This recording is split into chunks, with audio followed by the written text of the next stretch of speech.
You are now listening to the Chicago Clubhouse Podcast. My name is DJ Vince Adams. I absolutely appreciate what the Chicago Clubhouse crew is doing for the city of Chicago. Hey, young world, what's good? It's your boy Bernard Varian, a.k.a. B Twice. What up? This is Rasheed Davis, former Chicago Bear wide receiver. Hey, my name is Lemuel Stinson, a.k.a. Lemonhead, formerly of the Chicago Bears. What's up? My name is C.J. Watson, former Bulls guard and bench bomb creator. This is 2-time six-man all-star baller Ricky Deuces Pierce. What's up, people? This is Chicago radio legend Rick Party, the voice you hear everywhere. My name is Pee-wee from the movie House Party. This is Megan Martinez from the Good and Funny Podcast. Hey, this is Bubba Ball from the Shits Podcast. Hey, this is Nika from One Shot Wellness, Reverend from the ATL, dropping some drips on that Chi-Town Clubhouse Podcast. This is Sherry, and you're rocking with the Chicago Clubhouse Podcast. You are now rocking with the Chicago Clubhouse Podcast. You're now rocking with Chicago Clubhouse Podcast. And you're rocking with the Chicago Clubhouse Podcast. And you're rocking with the Chicago Clubhouse Podcast. Where they think they know everything. Where they think they know everything. Where they think they know everything. Where they think they know everything. Where they think they know everything. But they don't know shit. But they don't know shit. But they don't know shit. But they really don't know shit. But they really don't know shit. But they really don't know shit. But honestly, they don't know shit. Hey, I smell something. I smell something. I smell podcast. The Chicago Clubhouse Podcast Show. They really don't know shit. You already know what time it is.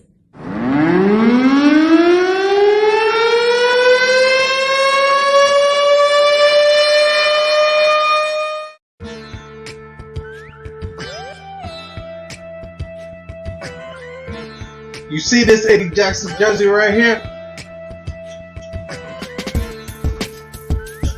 Take this. This dude literally just took my soul. So I didn't like playing with Brett Favre at all. You could have waited until the draft if you wanted to look at another quarterback. You didn't have to sign Andy Dalton, who is really nothing but a backup. Evander Holyfield is 58 years old. What you want to fight a 58-year-old man? But man, he wants to keep fighting. Because he want to fight him. Okay, it's an exhibition. But yeah, it's an exhibition because, you know. This ain't Drago and Apollo Creed, man. Ain't nobody about to. Man, Martin and Tommy Hearns was an exhibition. You saw what happened to Martin. This could hurt.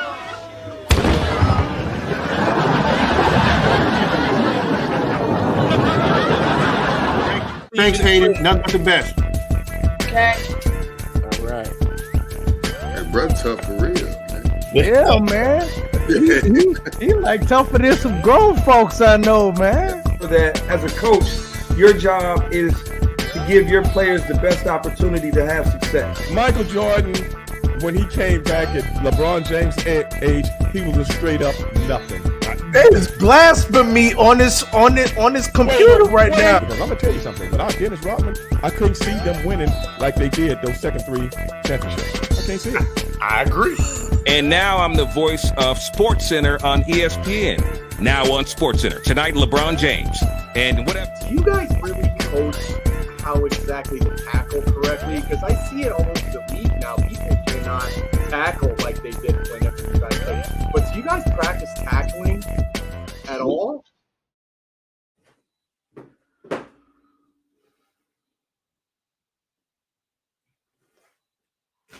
Yo, yo, yo.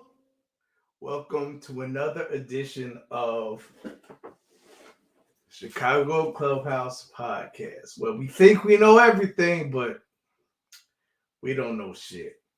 I got these new earbuds because I was getting feedback and shit on the mic. So, I mean, feedback from the computer to the mic. So I got these earbuds. So I'm just getting used to them. So bear with me a little bit. And I hate this shit. Like, my ears are waxy, but the earbuds are sticking to my ear. It feels weird. Anyway, so we got a good podcast for you today. we are going to have a new segment.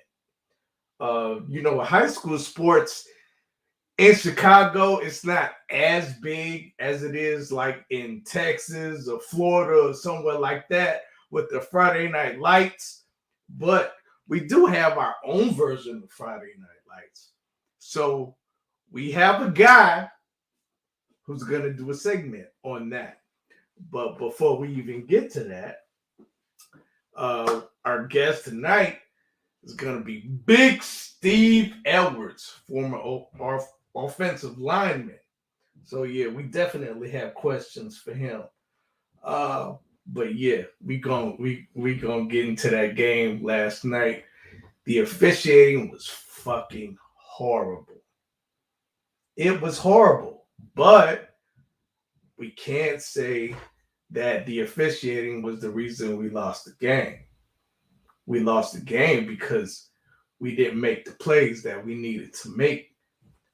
I don't know who disagrees with me, but that might not be the popular opinion. But yeah, I don't give a fuck. This is a podcast where we think we know everything, but we don't know shit. But we also don't give a fuck. No, I'm kidding. I wasn't trying to be so aggressive when I said that. But anyway, let me introduce All-Star team. First up, my man, the stat man that knows every single stat from the 80s and 90s basketball and football. My man, JB. What up, JB? Can you hear me? You're on mute.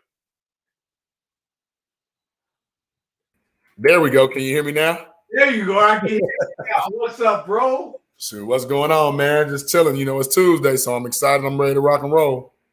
You in the ballroom or something, man? I see the fan and the chandelier. No, so I've changed my setup. I'm still in the same location, but my son is playing right now on ESPN Plus, so I have to watch him play.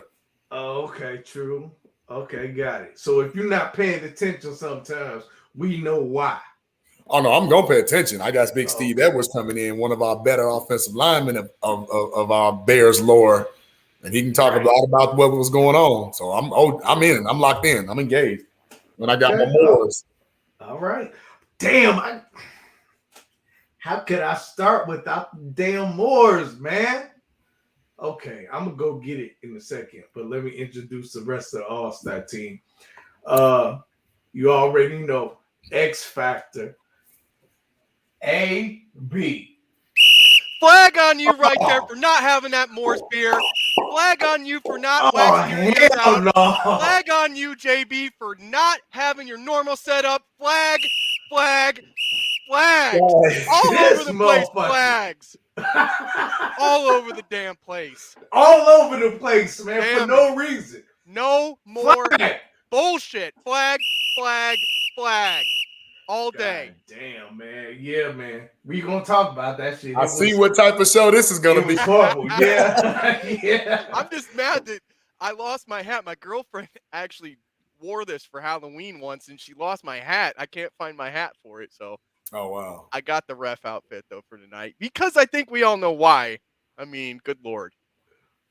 But I hope you don't be flagging us like that. I might be. Especially for not having that Moors. Well, that is. I'm about to go get my shit right now. That is a flaggable offense, so let's not. CJ, you know what the referee outfit's for. Did you watch the game last night? I mean, come on, man. Come on. Hey, I had to bring some fun, man. So we got another part of the All-Star team with us tonight, man. Like I was saying, Chicago has its own version of Friday Night Lights. It's not like the movies we see. It's not like Texas and Florida, but we have our own little shit. But my man, he knows all about it. He goes to all the games and keep us informed. So let's bring in my man, Callow Prep. Let's go, Virgos, let's go. Let's go, Virgos, let's go.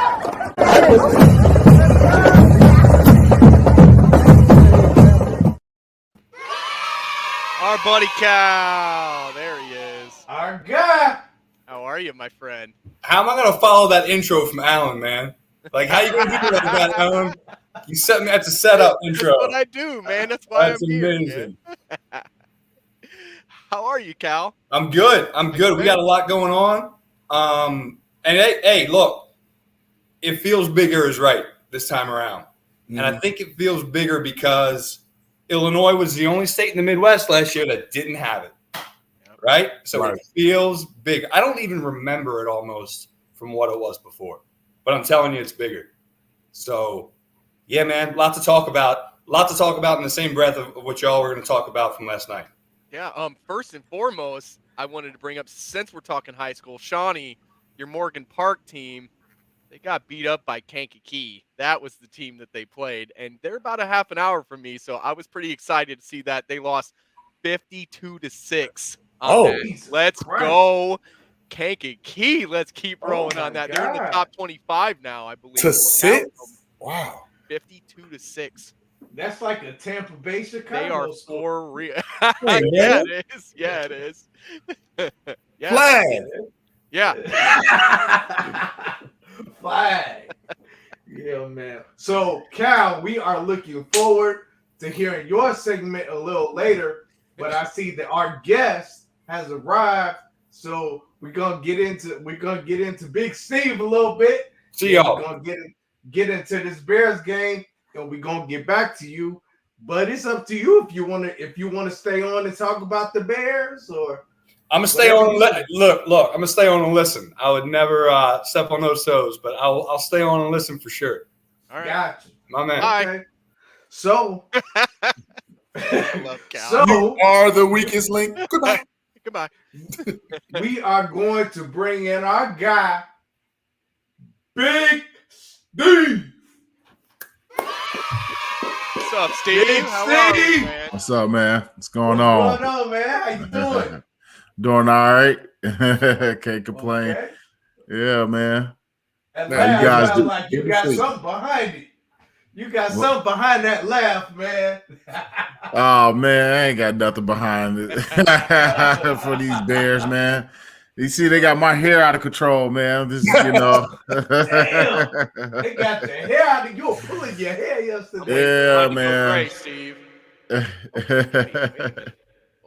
So Echo right there. we got to dive right into it. Let's address the elephant in the room. Big Steve, what in the hell was up with all that laundry on the field last night? Like, Man, Game's over. I don't know, man. It's like you hit Pittsburgh and they just were trying to keep their streak alive, for Monday night victories. They Is it 19-0 now? Yeah. I didn't know about all the streak until the game was leading up to the game, so I don't know, man. It was really badly ref game. It slows up the game, makes the game look really bad, and obviously wasn't in favoritism of the Bears, everybody is even on national news, obviously in the national spotlight, with the what's that guy I didn't even know he was on the team, man. White dude with the tats. Yeah, Marsh. Yeah. He's actually on the team because you can have veterans on the practice squad now with COVID rules. Oh, right. That's the only reason he's on the team. He got called up. Yeah, he was actually on Pittsburgh until the beginning of the year. They cut him, and the Bears. That's why he was looking at their ass. Yeah, But that's why. That wasn't taunting, no. Hey, that wasn't really taunting. So He didn't say shit. before we even get into that, let's go back to me, which is one of the most egregious plays. How in the world are we getting called for defensive pass interference when clearly we see the stiff arm being sent to our player? And it's like, I understand the 19-0 record, Monday Night Football. I understand, to even a point, I kind of understand, well, hell, we've owned the Pittsburgh Steelers the last 3 games we played them. We're 3-0.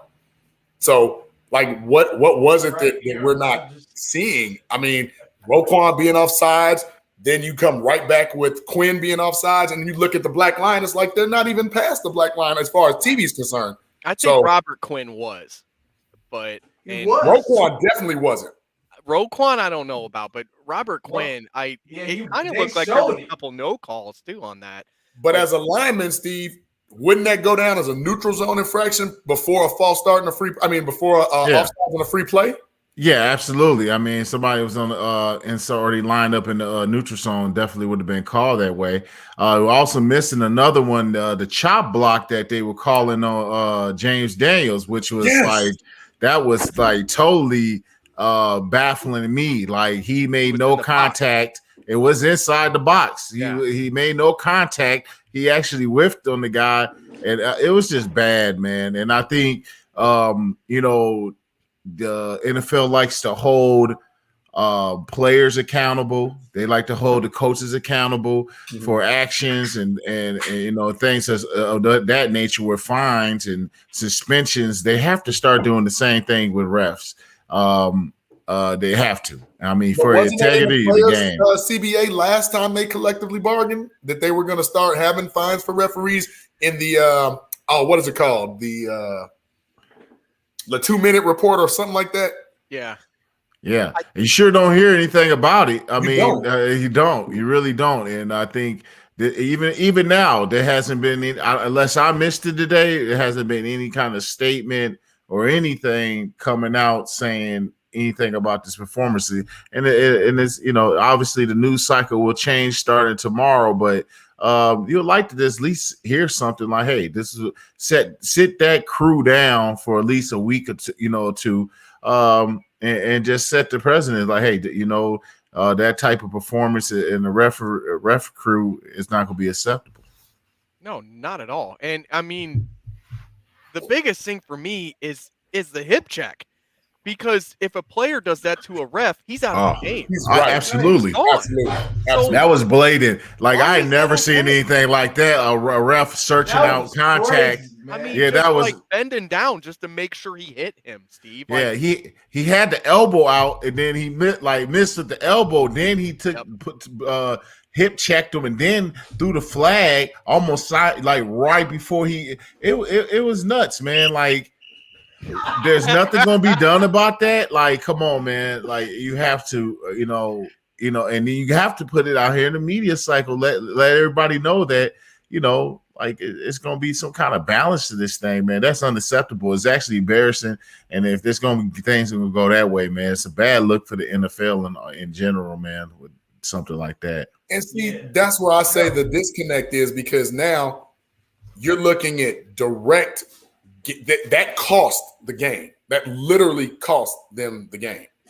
Yeah. And officials are not supposed to have that direct of an effect on the outcome of a game. They're supposed to call it both sides. They're supposed to be, very transparent and everything. But you can see that it was one-sided. And I have to take personal gripe with the refs, not just because of that call, because I've never seen a ref blatantly just bump somebody and be like, foul on you.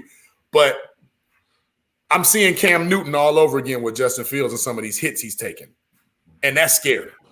Yeah, I think it's more so. I mean, he's going because I think he's gotten to the point where he's in high school and in college. He's always kind of been he's nowhere close to the size of Cam Newton, so he definitely needs to cut that out.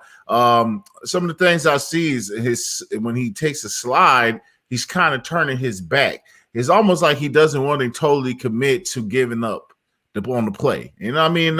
You like that in a competitor, but for the long term, you cannot continue to take these hits. Now, granted, he's been getting tagged. So I was like, dude, you got to start, part of it is that you got to start giving yourself up, legitimately give yourself up to start trying to get some of those calls. Now I know it was, some of this, he's a rookie type of deal, but let's start doing your part, protecting yourself, giving yourself up, making it clear that you're giving yourself up, and it's not like the one with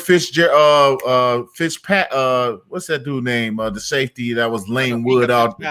Micah Fitzpatrick. Yeah, the guy was the one on the sideline that was clean. I know you can see some of the coaches. Yeah, you He's can a see. runner, though. Yeah. He was a runner. I seen some of the coaching staff for the Bears like flag. Of course, he's trying to get that call, but that was clear. I was like, dude, you gotta get out of bounds, man. And they, Well, you gotta dip that shoulder and get your ass out of bounds. Especially when you know he's coming after you. But see, which one was worse? The slide where he kind of turned and got hit, or the one where he just got blatantly just blindsided in the back of the head? That's the one to me, because that's that type of play that puts you in concussion protocol. I feel like the one he slid because he got a little piece of the head too. It looked like, So it was like a little combo meal right there. You know what?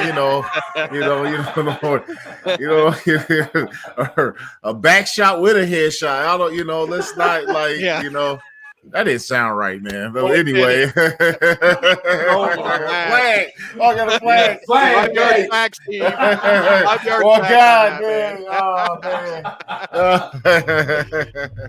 But no, man, this dude, just look at, Cam Newton had design runs and he used his physicality, and he won an MVP and he got his team to the Super Bowl. And really, you could start, counting that one season that he gave it up and really was, those end zone runs. Now, I'm just not saying they're not doing the same thing with, Justin Fields per se, but that started to take his toll on Cam's career. The next year started off really good, and then the shoulders and all those stuff. So you obviously, as a quarterback, you want to protect those shoulders. You want to protect everything you possibly can, because you're in the position you're going to take free shots when you're in the pocket. So when you become a runner, you want to try to eliminate those things. You see some of these guys. You even see Lamar even take some of those, because these runners, they're trying to get that extra yard, and they last minute.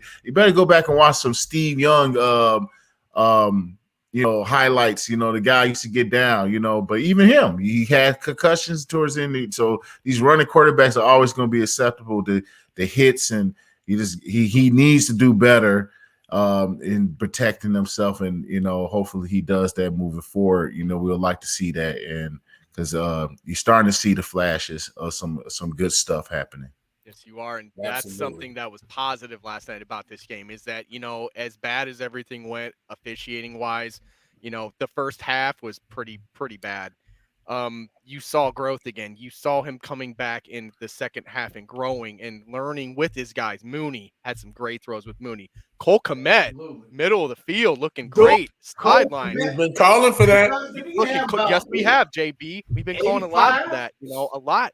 We saw, a lot of great throws last night, and that's something that we can build on and be positive about. That's, we had A-Rob sightings.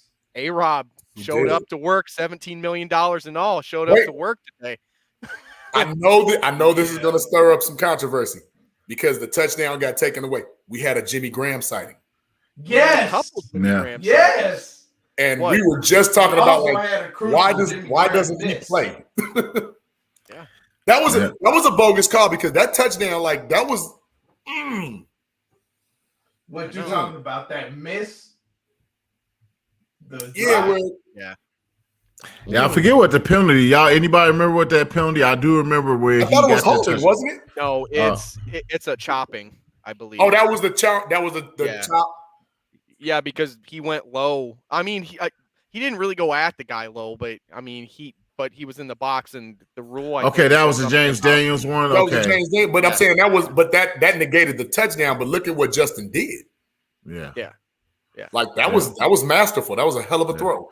Yeah, he started. I mean, he started to use his targets, man. He's starting to see whatever they're doing, the simplify things, which is not call a bunch of crazy sideline to sideline, pre-motion snap things. You're just seeing good football. Like, you're seeing good structured football. And the kid started to gain some confidence. He's getting the ball to his weapons. And like you guys said, Cole Kmet, I've been waiting. Like, why did we draft this guy? And part of it is, so this is my whole thing with Cole Kmet. Like, we got the guy. why aren't we designing things? This is when Nagy was calling plays. See, I was like big on like, why aren't we getting this guy involved? Why aren't we not getting him the touches to develop him? That's how you get him developed, calling packages for him, getting him the ball.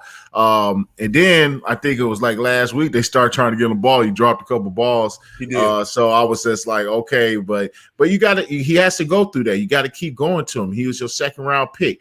If you could develop him, and he obviously has the talent and athletic ability, that's what you need. You need your tight end that's going to be your quarterback's best friend, and that was good to see that relationship kind of flourish in this last game. And obviously Mooney, and obviously we just wanted to see. Somebody asked me today, what are you thinking? What happened? And obviously you want to analyze it, but I was like, the big thing I'm focusing on is the young talent we have that's going to move forward with the team.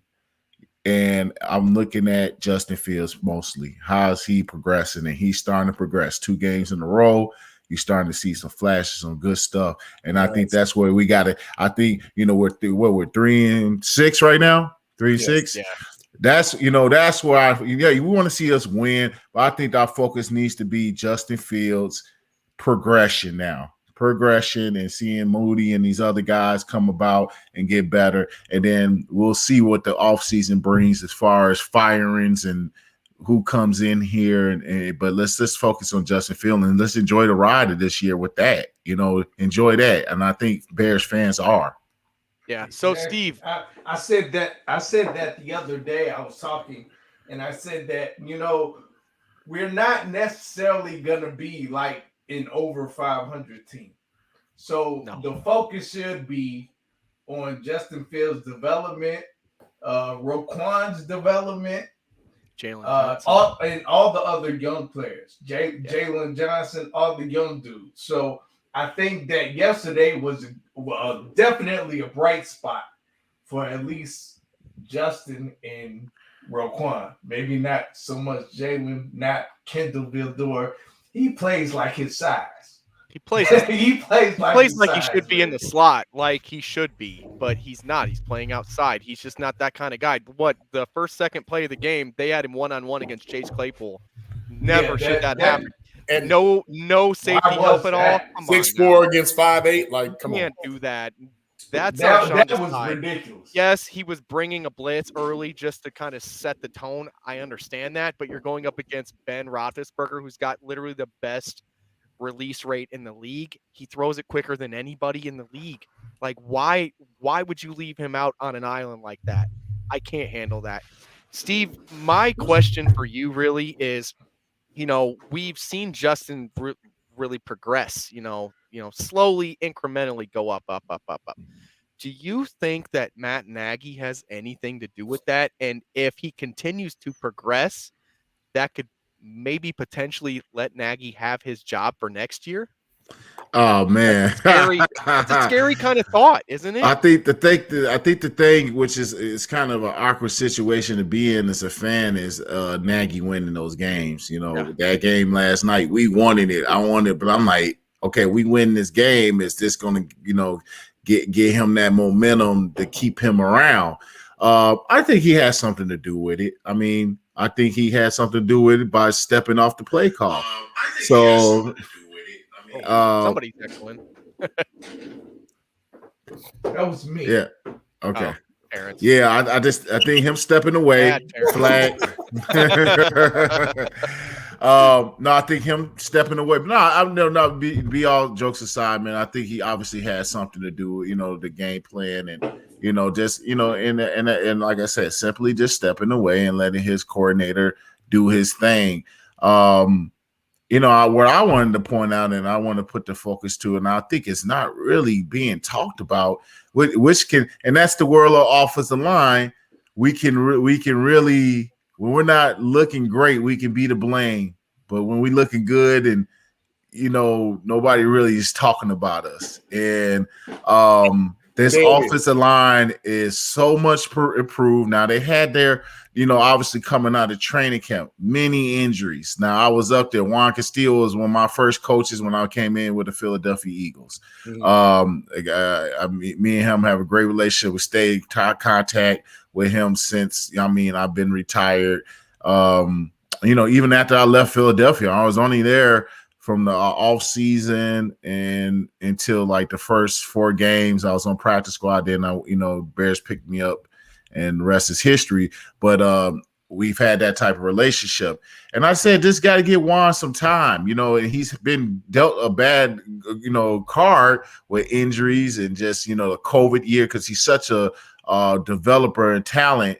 And I think you're starting to see that. And unfortunately, when the ball kind of drops at the end of the year, a guy like that might, if they come out to clean our house, might, not be able to get the job, complete his job, which I think he's doing a wonderful job doing. Because you look at that offensive line, you got to commend Peters. Like, this dude's fishing out in the middle of nowhere, chilling. This dude's really been an anchor of this offensive line and the veteran presence that they really needed. Now, is he perfect? But he's getting the job done in left tackle, and that's a hard position to play. The interior's been good at the guard position. Daniels coming off the injury from last year. Whitehair having some injuries in the past. They're playing healthy. Knock on wood, they continue to do that. Larry Broham, what's it? How you say his name? Larry Broham. Now it'll be interesting to see. Let's just talk about him right tackle. He's really come in and solidified some things at the right tackle position. Like, since they put him in, it's been really solid, because you had your boy Fetty out there, then he got hurt, and then you had some other guys kind of in there. But since you got him in there, things have looked really, really solid and consistent with that offensive line. Now the interesting thing is, like, will he flop to the left tackle come next year? And then we obviously got to see where the forgotten guy Jenkins, will he come back and be part of this thing some point in the season? So really positive things. Now, I haven't said anything about the center position. I would. I'm going to throw flags. I'll be throwing flags all day if you talk about Sam Mustipher in a good way. No, you're absolutely not. I'm not saving that for. I'm saving that for last. You have to go get you. You have to go get you a center in this draft. Notre Dame guy, hooray! Everybody likes a Notre Dame guy. I don't know what it is about the mystique about. No, we don't. But I'm just talking about in general. If you look at the NFL world and a good Notre Dame, it's always that mystique. Right. Notre Dame, and I know Olin's been working with the guy, but Ole can't transfer. It's like me training kids. I can't transform a kid to be who I am. You can get him better, but the guy's not going to be Olin. He just doesn't move anybody off the ball. You know what I mean? And he could probably make all the calls. He's a smart guy, but you got to be athletic. You got to be able to be a line of scrimmage mover. I think as we move forward, coming into next year, you got to find that man in the middle. And you can find that, even if you go out and get a veteran or something, and we got to find a man in the middle. And I would like it preferably through the draft, but we can get a man in the middle.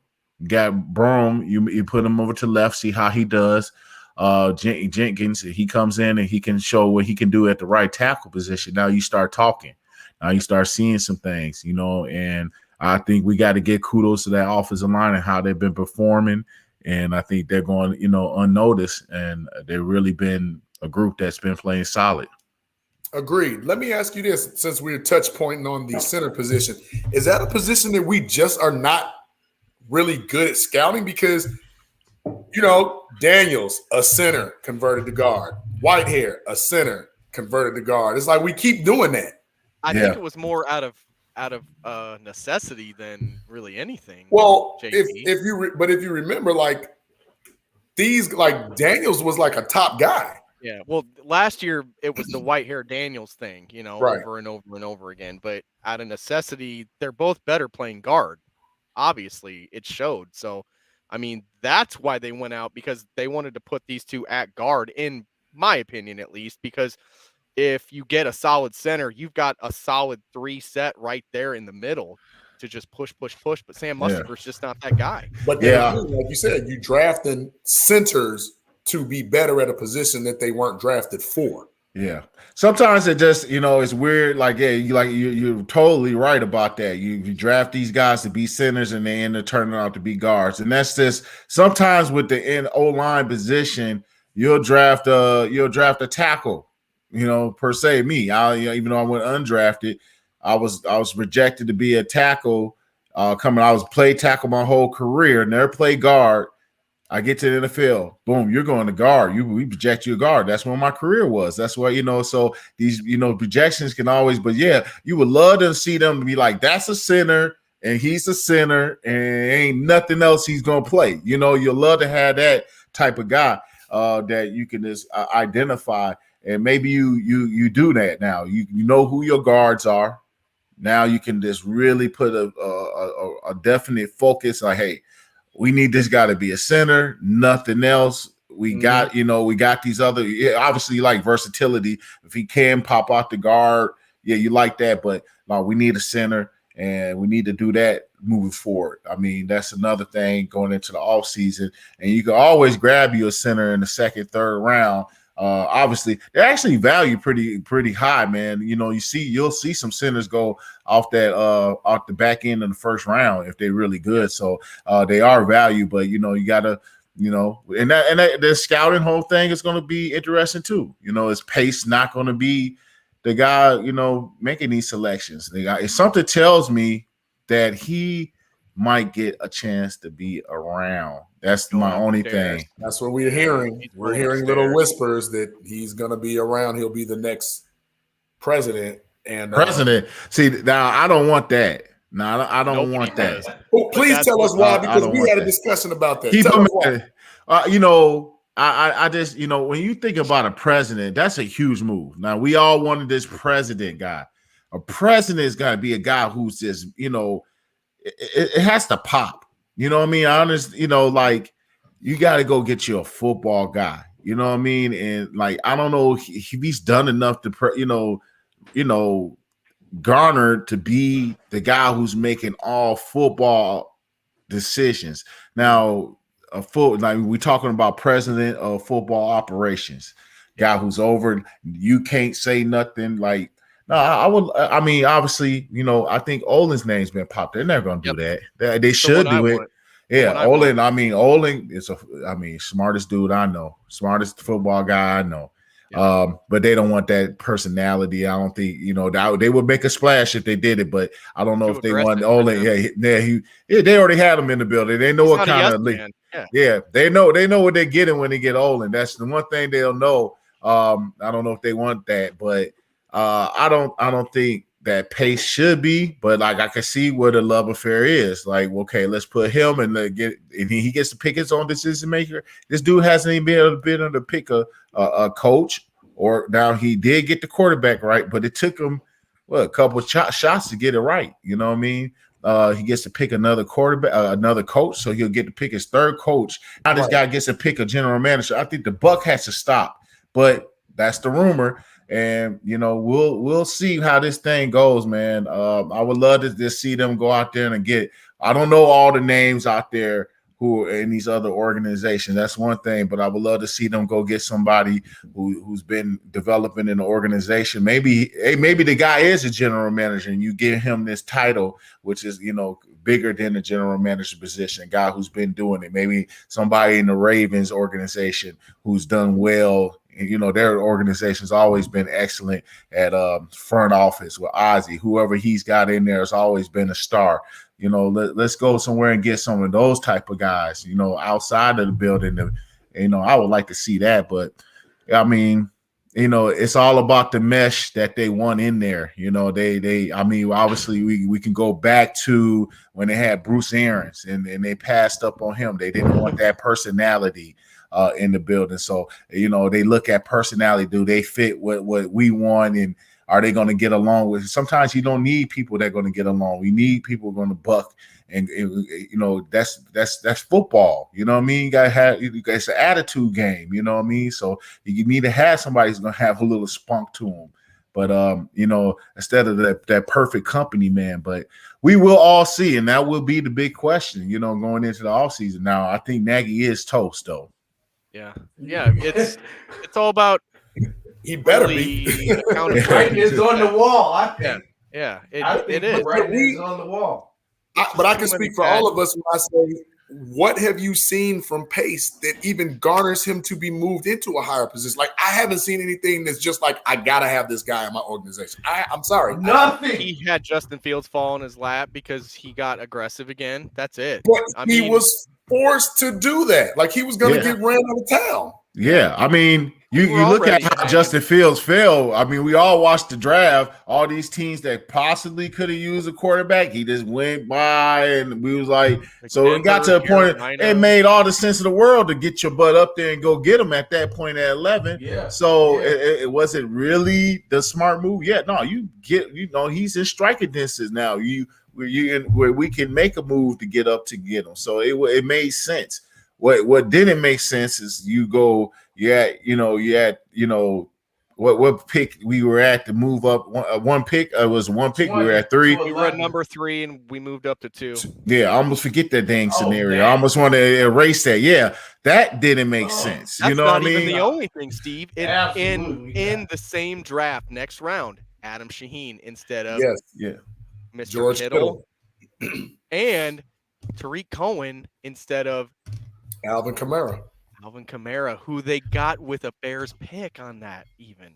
Yeah. 3 massive misses on that. Yeah, man. you could point out. Yeah, everybody likes to point out we got Eddie Jackson. That Eddie Jackson looked good. Now it's not looking so good. Yeah, so it's not looking good at all. Yeah, so he's done good at the back of the draft, and some of those are just gambles. Like you gonna take nobody's really looking at those as high value. So when it does pan out, you look like a genius. But what you have to hit is those early rounds. You have to hit those. Those are the ones you got to be key. I could sit there and be like, hey, let's get this guy. He looks good. And then the guy end up being a player for you. You look great.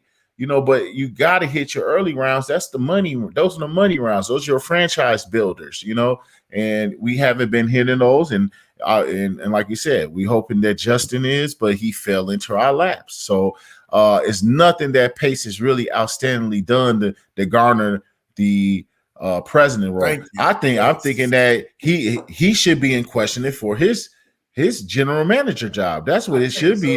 And so hearing that it made my heart drop when y'all said that, because I did kind of hear that, but like y'all saying, I'm like, oh no, this got legs. This got legs. 100%. The McCaskies love Pace. From what I'm told, they do. Absolutely. They love him like a child of their own. Yes. Honestly. I could give you guys the insight on that. So when we have our alumni weekend, we have and the Bears do an awesome job, take care of alumni. You know what I mean? You see the nice alumni. I know y'all see Rashid rocking it, and they take care of us with the gear and appearances. If you're a guy who lives in the Chicagoland area, the alumni weekend is something everybody looks forward to, man. You fly in, guys fly in, they put us up at the Hyatt with nice discounted rate. The dinner the night before the game is excellent, and open bar. And so traditionally what they've done. Hold on, wait a minute. Open bar. I want to get the invite to hang out with the fellas. What do we got to do to get in that? Oh man, it's tight, man. It's like one invite on that thing. Everybody bringing their ladies with them, man. So you're going to go up to the room afterwards. After that, you gotta go to the room, a lady, man. But at work's gonna bring my goofy ass in there. They're gonna be like, "Who the hell's this guy?" But they. The hell's wrong with you, man? Who brought this guy? No, it's a good time though. But like we get in there, man, and traditionally Pace will come and talk to the team. Who's our I can't think of his name, our radio voice. Joniak. Joniak, yeah. Joniak. Joniak will get up there in their interview. There's not a Q&A from the crowd. It's just a Q&A from Joniak to Pace. And he'll get up there and talk about, the state of the team. This year they didn't do it. This year they didn't do it at all, and I was like, well, what was that? You know what I mean? So, they probably could have played it. They could have played it like, hey, no, for COVID reasons or whatever. But he doesn't. He's not in contact with any of us. Like he goes on the stage, talks, and he exits stage left. So it was kind of just different not to see him up there. And I was wondering, like, are they trying to just kind of hide him, keep him away from the from the old alumni, having a little tossing a couple back, start, he maybe they didn't want that heat, but tell us the truth. yeah. You got some guys in there, man. And they want some answers, but we'll see, man. Will happen, man. I think we just gotta be patient. And like I said, I'm just gonna enjoy the ride, which is Justin Fields, and watching him progress each week. And even in his failures, I mean, it's just good to see that we have a future. And I just want to make sure he protects himself and that they continue to put him in good positions. And then hopefully we can get some, because there's some really good head coaching candidates, offensive coordinators out there. It's a nice little selection of them. I think more so than any other years that you got, like your boy Byron Leftwich, you got the guy from Buffalo, you got the dude from Dallas, some actual coordinators who coached whole seasons and have success. Kellen Moore. I have a name for you. Eric Bieniemy. We all love Bieniemy, obviously, but what about Ryan Day? No. Ryan Day. Ooh. Ohio State. Wow. That's Ohio interesting. That's interesting. About that one. That's interesting. The guy has a pedigree. He's been a position coach. Now let's go back to Eric the Enemy. I want to go on that, and I don't want to like I'm knocking on Eric the Enemy, a black coach. Do we want to go down that line again of an Andy Reid disciple?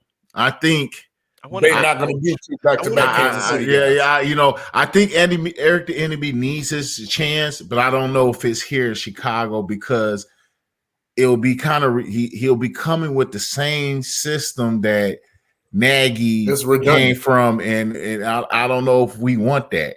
It's no knock on Eric the Enemy. It's a knock that, hey, your boy ruined it for you, man. Here, at least in Chicago, in my eyes, that I don't want to maybe see that again. I want to see either Brian Leftwich or one of these other guys. And you bring up Ryan Day, that sounds excellent, but those colleges are diving out that good money. There's a reason I do, is because my insight from what I've been told by some people is that they are looking already, but they want someone who has been a head coach. It doesn't matter if it's college or NFL level. They want a head coach. And that's why I'm thinking of head coaching guys. I'm thinking of a guy like Ryan Day, who's worked with Justin already, knows his strengths, knows what he's good at, who could come in here, build a system around him, and hopefully succeed. That's why I think Ryan Day is a very good candidate for the job. Yeah, I wouldn't inject to that at all, man. Just because it's our quarterback and whatever you need to bring, and Day has done an excellent job. He's in it. It was a nice handoff from Urban Meyer to him, and he's kept the ball rolling. Hasn't won any national championships yet, but hey, it's tough when you got Alabama and Georgia's out there. But do you lead college? Because it's almost like these colleges can compete with these NFL teams. They can dive. They can dive out as much money, but the only thing in NFL is you don't have to worry about all the recruiting. You don't have to deal with that and go into people's. But if you enjoy that stuff, that's your enjoyment is the recruiting. Then so each its own, but. It's definitely going to be interesting, man. It's a soap opera that we live in Chicago Bears football. It really is. Yeah. But see, here's my take and my problem. If you bring in a Ryan Day, he's going to want to run a certain system, which he needs certain players to run said system. You're telling me that they don't already have a run-heavy Fields type? No. I'm not saying that, but I'm saying, but remember, Pace has depleted all of our draft capital to the point where this really is going to be the major look of the team for like the next 2 years at least. Yeah, agree. Yeah. But what I'm saying is that, like, I feel like we already have some of those type of players in place today. So, I mean, yeah, he doesn't have that draft capital next year, but what he will have is he's going to have $40 to $50 million in free agency cap that maybe he can go out, he can get a center, he can, find veteran guys at certain spots that he can put in and then use the rest for the draft. But do we want Pace doing that though? Do we trust in Pace enough? Well, that's the thing is that I don't. Steve, you what is agree? Ryan No. Pace's job going to be? Is he going to be upstairs as a president? Is he going to be like what the Bulls did with John Paxton and move him somewhere completely different? Like, what is his role going to be? I don't want him either. None of us want him in that role because he hasn't proven us anything, with draft wise or also salary wise. He's been kicking the can down the road so much, guys. It's like, why would you want that guy to be running your whole salary cap? If you can learn, man, real quick, T Nick, I know you had a thought real quick. Just if you can learn from the Bulls model real quick, go blow the thing up and get you a guy who's going to come in here, get the thing, and it took them a year. Now you look at the Bulls. Yes. It took him a year. He didn't come right in and make splashes. He assessed, he looked at things, and that's what we might need another year, which we'll start getting some of those draft picks back, and then you start striking into action.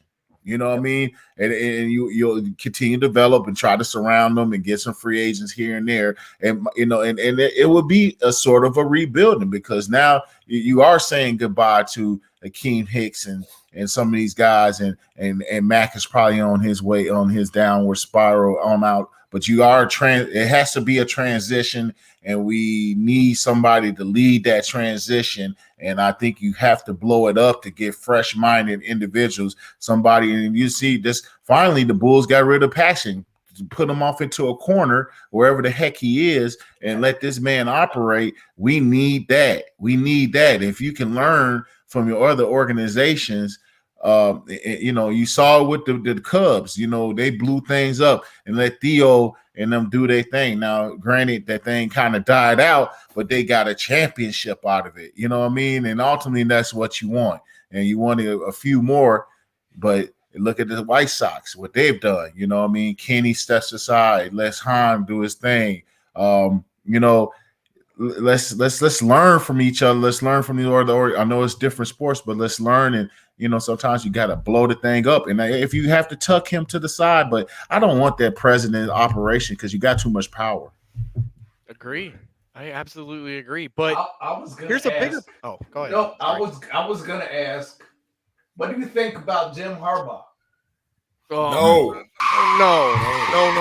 I'm throwing 50 flags on you at least. Please no. My God, no. He can't. Jim Harbaugh can't even, man. Like I was like, oh man, great job, Jim Harbaugh, man. Hey, he got to beat Ohio State. Nope, can't even get past Michigan State. You know what I mean? Like and we've done that one before with San Francisco, man. I just don't think this gonna be a good personality mix. I mean, he does. It's a sexy name though. It's a sexy name, but I don't want sexy names. I want guys who gonna dude that knows what he's doing. Yeah, he can't. I can't get anybody can't get past the hurdle, which is Ohio State. Can go undefeated all year. Just can't finish the deal because you can't beat Old State. I need some guys who can finish jobs, can get the finish and do the finishing touches and get. Uh-oh. Did he freeze? He's froze up. He's froze. Well, I think we all can agree with where he's going with that, right? I mean, wait, is he back? He's back. Steve, you there? Yeah. Y'all don't see me? Yeah. Okay. You froze up for a second. I think he's still freezing. Damn, you froze up again? We're going to have to kick him out and have him re-enter. So, yeah, he's definitely froze. We are going to kick him and we'll have him re-enter. Do you want to go to a quick commercial break, see if we can get him back real quick? Well, I guess we need to let him know what's going on. Well, he's out now, so he'll be back though.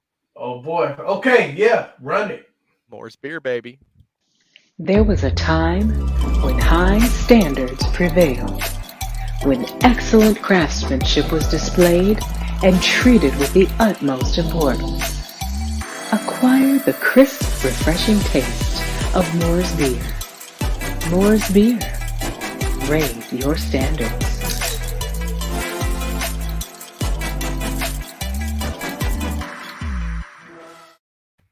And we're back with Big Steve. He's back. He's not frozen anymore. Nice to see you again, Steve. I'm tech savvy. I just press escape, leave the room, and just re-enter. It's like playing Nintendo and all that, man. You just got to do You're sometimes. a fucking genius. You're a genius, Steve. Hey man, I gotta get some of this Moore's beer, man. I keep on seeing it, man. Can I get a taste of something, man? Mooresbeer.com. I got absolutely. They have it all over the place. Just look up mooresbeer.com and they have a little map on there that shows everywhere in the Chicago Okay, I'll bet. Okay, everywhere. Steve, you still in the city? Yeah, I'm in the South Side in the Beverly area. Beverly. area. Make sure you get some. Okay. Well, not Terrence. I'll Black probably can. be the one because Terrence be bull, you know. Black can. That's what you need to start with for sure. Okay, the black can. Okay, This is the best one though. No, it ain't. The red can is the best one. Okay. But yeah, the black can is cool. Hey, y'all gotta hey man, when these beer fests, man, I'm a big beer fest guy, man. Y'all gotta get up. That's where that's that lick, man.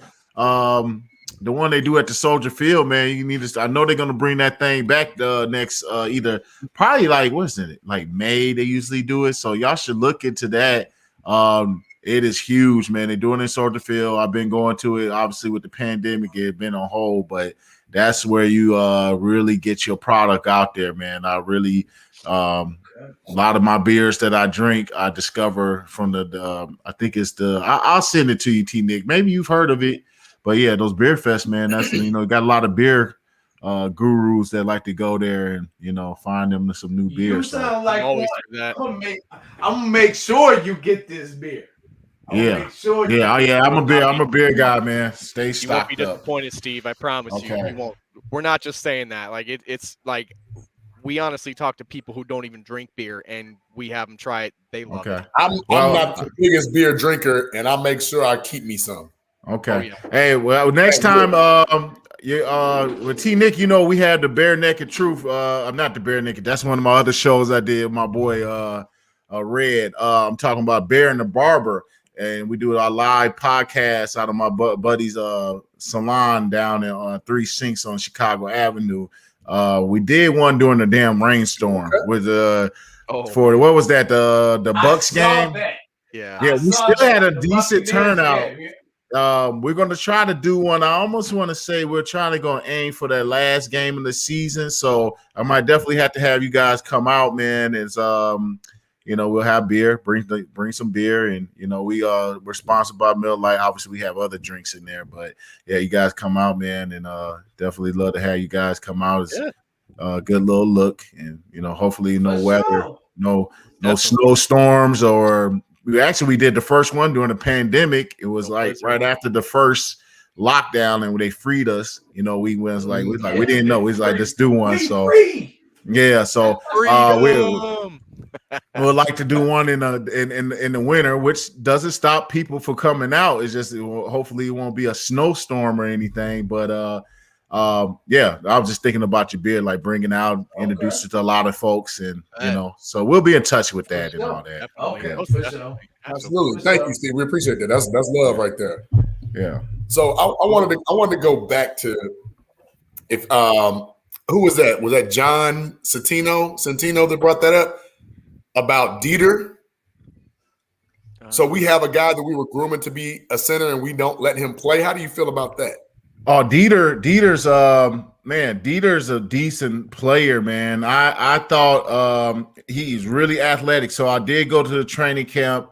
I did just obviously kept my eyes glued to the offensive line. Luckily, the portion of the field that they were working out in and practicing in was right where I was sitting. So I got to just keep my eyes, and I was hearing about this Dieter kid. And He was a good athlete. He looks the part, man. He looks like a center. And I think, right? Yeah, I think I don't know too much about his background, but I knew about his name, and I was keeping, I was looking on the roster, and he just moved really well, man. And hopefully he's developing, and they give him a shot. Even if we don't have the draft capital or in position to get a center next year, that we give this kid a shot. And the thing I think is always, I was telling people about this kid getting a shot. You got Mustafa in front of him. He's the Notre Dame kid. And it is what it is, man. They want the kid to be something. It's like sometimes they force a player down your throat because they just want to believe the kid can be something, and they like his personality. They like this and that. And obviously, they'll be able to do their assessment, and whoever comes in, maybe this kid gets a shot underneath the new head coach, that will obviously see a Notre Dame kid too. No, was I'm he? about to find out. Hold on, I'm looking at Mustafa's the Notre Dame kid. Yeah, Mustafa's the Notre Dame. Yeah, because they got two. Mustafa and Bars. Yeah, Bars is your versatile. Yale, actually. Yeah. So smart kid smart kid in his own right. The thing about it, you want a good athlete at that position, man. Mustafa is like a big guy, but he doesn't get movement at the point of attack at all. So you don't have to be the biggest guy to get movement. And you can look just right at Olin. Olin wasn't the biggest guy, but he got movement. He wasn't, but Steve, he don't look strong. Like he always seems to be like he's getting pushed back. Yeah, he's absorbed. He always getting pushed back. Yeah, he's getting pushed back. His lower body looks mushy. If that's a word, it's kind of like it's not really he's got a mushy lower body, and it's we got some of the craziest terms when I got into coaching. I never thought I'd be like the coach. I look at the players' bodies and shit. I'd be like, look at his legs. They're a little too, they're a little too clumpy. I say words like that. But he got some mushy lower body. I want to see a little more ass, a little more all over. Yeah. Hey, that Moores is hitting. How many Moores did you have tonight? Any of those Moores, man? God dang, I need a more, man. That's what I need. Up there. I got it with the mushy body. I know it is. That mushy body. That's hilarious. Well, no, hey, y'all take that one and ride with it. No, but you're right though, Steve. Like I don't think he gets low enough on his blocks when he comes up. His lower body is garbage. He gets pushed back. You always see guys like David Montgomery, when they're going up the middle, he's fighting just to get back to the damn line of scrimmage. I got footage, right? So the San Francisco game, so they're warming up and they're doing their O-line, D-line comes down and they're doing their little warm up. He's getting mushed in the face by your boy, the Polynesian kid was smushing. I said, hold up, man, this is warm. This dude's already getting mushed. Tonga. Yeah, Tonga was like one arm stabbed him, and he couldn't. I said, "Oh Lord, oh man, this dude getting mushed in warm ups." I'm like, "It's a bad sign." Who's not mushy? It's Tonga. He is not mushy. He mushed him right in his face. I said, "Oh man, this is not a good sign. You getting mushed in warm ups, dog." Like, man, I don't know nothing about this kid. It's just like you need. Oh man, we need a center, man. And y'all seen it. I didn't take it. As soon as I said it, y'all thought I was about to, talk good about the guy. He's ready to throw me a flag, Alan. I was like, I'm not about to talk good about this guy. Y'all knew. Why we got anybody talking good about this guy? Mushy Mustafa. Yeah, mushy Mustafa. Man. Olin, that's Olin's guy, man. Olin ain't gonna like me talking bad about his guy, but it is what it is, man. He knows. I mean, he sees something in him, but like he ain't no Olin, man. Damn. Yeah, man. It's just we need to upgrade. What's that? To mushy, I said from Speed Bump Charlie to mushy Mustafa. Yeah, sorry, man. Speed Bump Charlie, man. And people wanted that guy back. Like that dude got he got He got your boy Fitzgerald. He got injured. He got him murked the first week. You know what I mean? Like, and you wanted this guy. The dude, he did the open gate like he usually does, and got your quarterback you thought was gonna make this offense go. If Fitzmagic got plowed because of Leno. So we are doing way better with Peters in there. Like even Peters drinking a bunch of Moors fishing is better than Leno, who's been active and he hasn't missed a game and he's been this. Yeah, he hasn't missed a game.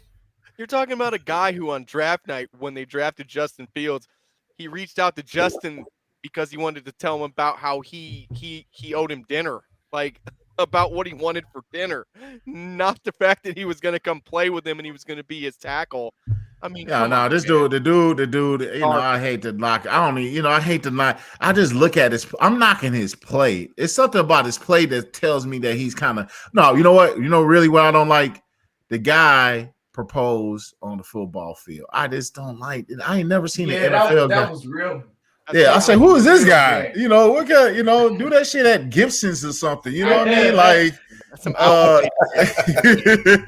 that stuff. Right. Yeah, man, you want to take the center stage. I understand the college guys do that and get married all early and do it on their field with the marching band. You gonna go do it on the middle of the field. I was like, okay.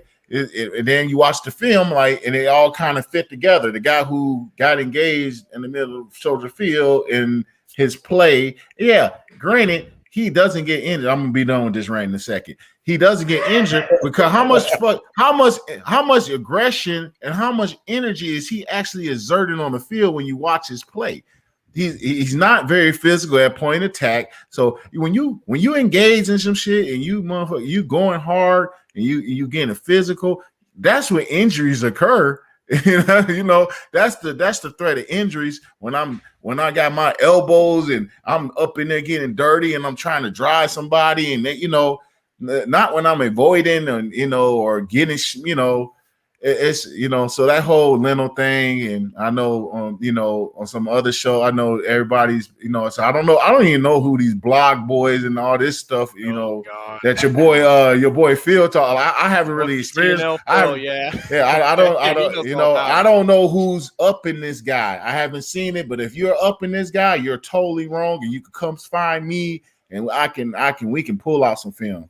But anyway, we are doing so much better on the offensive. Nah, I want no smoke with you. Oh well, yeah. You remember one guy? One guy was remember? I don't know if you remember T. Nick. I was going in on we was talking. It was the whole Deshaun Watson, and I mean that's a whole nother thing with that. But it was I got it. I said something, and some guy went hard at me, and he got we went words to words, and then you just stepped in hey, you don't want nothing with Big Steve. I do.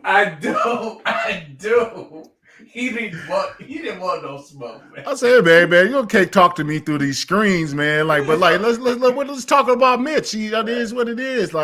Now, granted, the guy's a backup in Buffalo, man. You know what I mean? So, I got on a fan the other day about it just because he said that Mitch led us to 2 playoff appearances. That would be Vernon. Vernon, I love Vernon. I love Vernon just chimed in. Khalil Mack led us to Khalil Mack and what he brought. And I want to justify the Khalil Mack thing. I'm going on some different things I've heard. That Khalil Mack, was he worth it? I'm he was, man. The dude had an immediate impact that Green Bay game, and then I changed the whole. We didn't know we were going to get out of that year. We kind of we'll see. That dude, when that trade happened and the impact he had, affected the whole team and that whole season. So Khalil Mack trade did play dividends. We just didn't never surround him with the right offense and pieces. And that whole defense in general, as you can see, this defense is starting to get old, and can't even hardly keep them on the field. So, and that's going to be part of that, transition is starting to find those pieces to complement Justin Fields. And that's what we got to start looking at. How we complement him. And, yes. We have to start. It's the 21st century.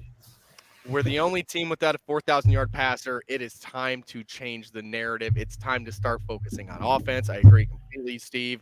You know, I've loved growing up with a great defense, watching them 85, yeah. We don't need to rah-rah that shit. We need to start focusing on what every other team in the league focuses on, and it's getting a quarterback and offensive ability. We're going to have a new stadium soon, right? Right. It'd be real great to have Justin Fields and AstroTurf offense, throwing all over the damn place, running people out of the building all day. That's T. what Nick, is the Moors affecting you, or you just don't like that that Arlington Heights? I couldn't tell. Like he just kind of like was like, I don't know. Yeah, I don't know if you both. You don't like it. None of us really like I love it. Arlington No, I Heights love thing, it. man. I love it. Soldier Field is man. a trash hole. The field is garbage. The field is straight garbage. You cannot tell me that field is any good, Well, Terrence. Steve No can way. tell us. Yeah. Steve, Well, I'm kind of in the middle of Playing on that everything, field. so this is where my unique position. I work for the Chicago Park District, and Oh shit! I'm a former, so I'm in a bit of. I'll tell them I'm on here, but so I guess we no, ain't having that conversation today. yeah. It sounds great. I actually lived down in Arlington Heights for a year when my last year playing. I was playing for the Chicago Rush and arena football. We were all living out there, so I got to experience what it was like to live out there, which was like a desolate wasteland of when it got to 12 o'clock at night, it was pretty much a shutdown. It was nothing else. So, but they had a lot of land, but it's out there. It's far, man. It's like, it's not Chicago. It's not Chicago. And that's the thing. It's going to be. How many teams actually play in their city, though, now? I mean, come on. There's a lot Not of many. teams that don't. Like, Yeah. Miami doesn't. New York doesn't. But Dallas AB, doesn't. so what? I can keep going. So what? I'm pretty sure Tampa plays in St. Petersburg, which Yeah. isn't in Tampa, right? So what? So what? Exactly my point is, what's the big deal if they play in Chicago or they play in? No, I'm saying, what's the big deal if they what am I saying? Why can't they play in the city? Cut off. You cut off, Terrence. No more. Get No your ass Oscar out of base here. stuff for you. Get your ass. They belong in the city, man. But I mean, yeah, I hate that little ass stadium. For them, it doesn't make sense. I'm not finished, JB. It doesn't make sense that they're in this little ass stadium. Oh man! So it will benefit the Bears to move to all the way to the Heights. It will benefit them, but I just think they should be in the city. And not to mention, I have season tickets, and I don't want to go all the way to Arlington Heights. That's what the real issue is. Yeah. You Go ahead, JB. You got it. No, nobody wants to get faded. Bro, I will never, ever try to diss or cut you off on your rant. I was agreeing with you because I just want to be like, yeah, man, go ahead, T, get it. No, I mean, my bad, JB. I was just on one. Here's Alex coming in. Another thing, the traffic and the parking is horrible there. I'm just talking about the field for the players. I'm not even talking about the fan experience. So look. Everybody on here knows what it's a money play. Everybody knows that. Now, if we're talking about nostalgia, if we're talking about history, you can't put a price tag on that. But what you can put a price tag on is how much is my team going to be worth here, as opposed to how much is my team going to be worth moving to a bigger stadium, more parking, more concessions, more. You know what I'm saying? That's what I'm saying. It's sponsor name, a sponsor name, right? Now you don't have to pay. Stadium, separation from the park district, of which, Steve, you know this. The Bears been talking about that since I was little. Yeah. So instead of them paying $6.6 million a year, they're going to get $6.6 million a year. There you go. Just for sponsoring. Yeah, I mean, you look at these. I had to make these. I had to make these my closing statements, and I got to get myself in bed. But and this is the perfect one to land off for me with talking about these this move. Obviously, I was there. Started the first game. I started that first game in the new Soldier Field against Green Bay on Monday night, man. So that was a special moment, man.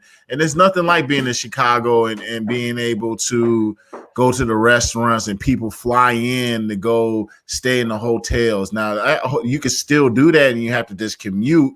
Obviously, they'll build things out there in Arlington. It has a ton of space to just build and create new hotels, and it'll create new jobs. And just people have to commute. You hope that the people who had those jobs and the vendors will get those opportunities there. But it is money will create more opportunities for everybody. It's just you got to deal with the inconvenience of traveling, and that's just what it is. But we'll have a beautiful stadium as Bears fans. Yeah, we would have a beautiful stadium that we could call our own, and I'm sure that the ownership of the Bears would love to be like line their pockets, because you look at the ownerships. They all come for money. They usually come for these guys are billionaires and they're able to buy their own stadiums and get the sponsorships.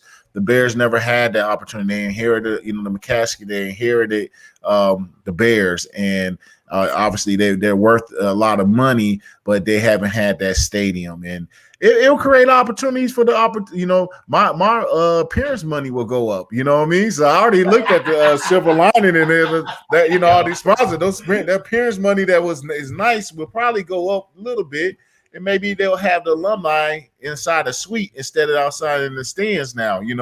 I look at all those things, but I mean, we're a long time off. I think there's still some employed, but I think they got their minds wrapped around doing this thing, man. I think they can say, oh, well, no, Chicago, they're coming here, coming in on the backside. They got something planned. If you couldn't get the Star Wars thing set up, you couldn't get that done, then how you going to get the, you know what I mean? Like you passed up on the convention. That was bad.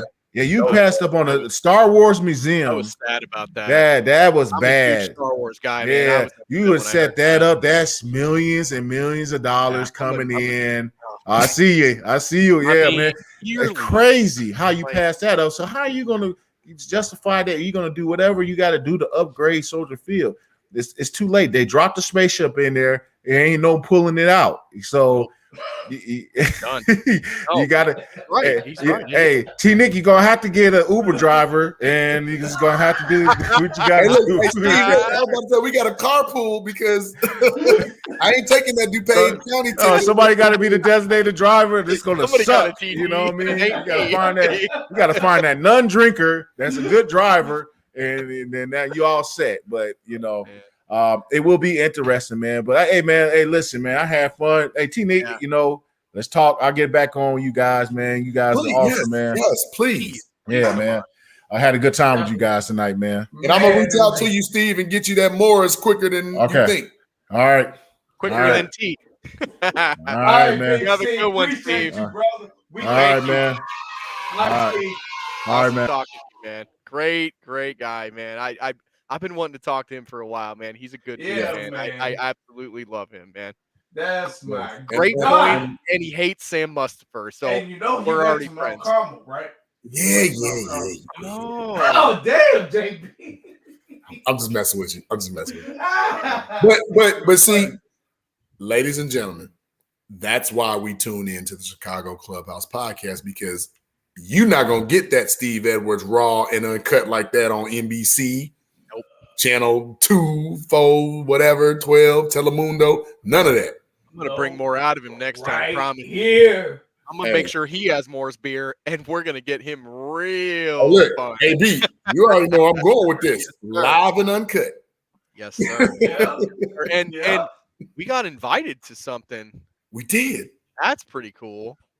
And what did we get invited to? He forgot. Why do you always forget what our guests do? Yeah. Every time. We got it. We got told about the beer fest. We ain't get it right. Well, we got invited to the barbershop. He said he told us to come to the barbershop. We got invited to the barbershop. Oh yeah. That too.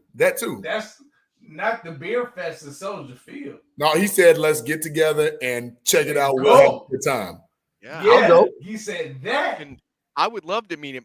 I wanted to go whenever they were all up there with Phil and Shane and all them, and I didn't get to go. I didn't have tickets to the game, so fuck that shit. I don't think you're allowed to be in the parking lot without that. So I didn't want to go sit in there by myself with all them going to the game. So they didn't invite you. No, you weren't invited.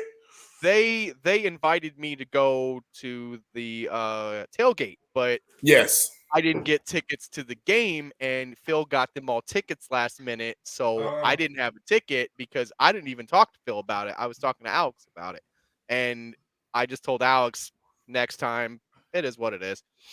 No them biggie. dudes, they don't even talk to me. All right. Oh, Shit, I don't do. I ain't getting invited. I ain't getting invited. I ain't get called nothing. You're but always it's cool. invited. You're always invited. You know this already, T. No, dude, I need special shit.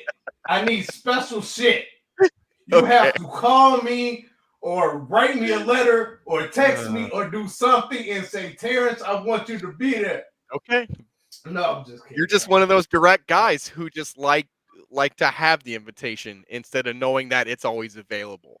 Right. Like sometimes I won't even go. I just want to be invited.